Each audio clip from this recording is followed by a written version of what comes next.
Проблемот со неисплатените плати на вработените во јавното комунално претпријатие и услуги во општина Берово беше единствената точка на дневниот ред на синокешната вонредна седница. Со цел одржување на претпријатието, донесени се 3 заклучоци, од кои првиот е ребаланс на буџетот на општината, итно да се субвенционираат загубите на комуналното претпријатие, односно да се доделат плати на вработените за нормално работење. За овој заклучок стои лично градоначалникот Драгина Џински.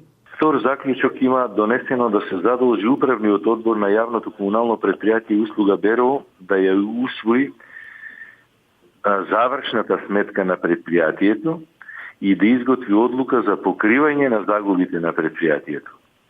Значи, од тоа се гледа дека од вториот заклучок дека неколку пати управниот одбор не сакал да ја донесе завршната сметка на јавното претпријатие.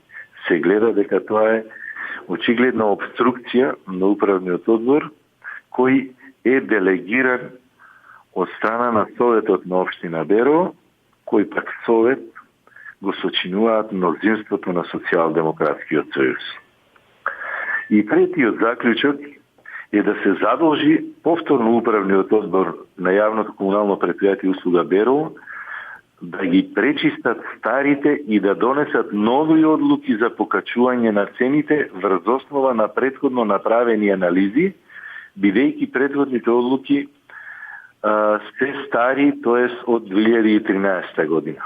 Џински истакна дека со овие 3 заклучоци има надеж да се решат проблемите на Беровското комунално претпријатие. До наредната седница се останува во рацете на членовите на управниот одбор на претпријатието, додаде Џински, очекувајќи дека во најскоро време ќе имаат состанок, пошто ќе се изврши координација во врска со ребалансот на буџетот. Кога сватија дека тие се основачи на јавното комунално претпријатие, кога сватија дека тие делегираат членови во органите на управувањето на јавното комунално претпријатие и кога сватија дека одговорноста е нивна за да овозможат со донесување на одлуки одржливост и укинување на диспаритетот на цените во јавното комунално претпријатие, мислам дека ќе ја напуштат политиката која ја водат на деструкција, на кочење на работите и ќе почнат да размислуваат позитивно за да